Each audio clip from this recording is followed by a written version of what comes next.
Inulan at binaha ang ilang bahagi ng Metro Manila, Cavite at Rizal mula hapon hanggang ngayong gabi. Epekto po yan ng habagat na pinaigting ng super bagyong Nando. Saksi, si Mark Salazar. Ramdam ang hagupit ng habagat na pinalakas ng super bagyong Nando sa Kawit, Cavite kaninang hapon. Gayon din sa Baras, Rizal, tila naging ilog ang daan sa sitio Paupawan. Nasiraan pa ng motorsiklo ang isang rider. Ang mga naturang lugar kasama sa orange rainfall warning na inilabas ng Pag-asa alas 5 ng hapon kanina. Ibig sabihin, nakakaalarma ang pagbaha at posible ang landslide. Kasama rin sa orange rainfall warning ang Metro Manila. Malamig at malakas ang hampas ng hangin sa Commonwealth Avenue sa Quezon City. Bandang alas 4 ng hapon. Halos zero visibility sa E. Rodriguez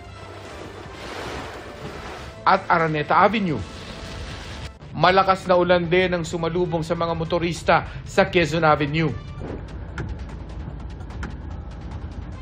Sa Amoranto Street, napapasayaw ang mga puno sa lakas ng hangin.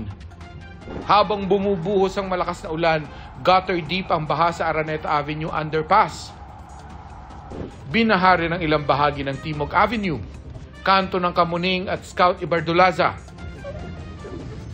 Sa Sergeant Rivera Street, nagsabay ang baha at pagbagal ng usad ng trapiko. Tuloy-tuloy ang ulan sa ilang bahagi ng Metro Manila hanggang gabi. Pasado alas 7 ng gabi hanggang hita ang tubig sa ilang bahagi ng Araneta Avenue.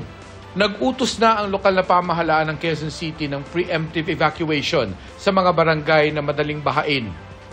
Para sa GMA Integrated News, ako si Mark Salazar, ang inyong saksi. Mga kapuso, maging una sa saksi. Mag-subscribe sa GMA Integrated News sa YouTube para sa iba't ibang balita.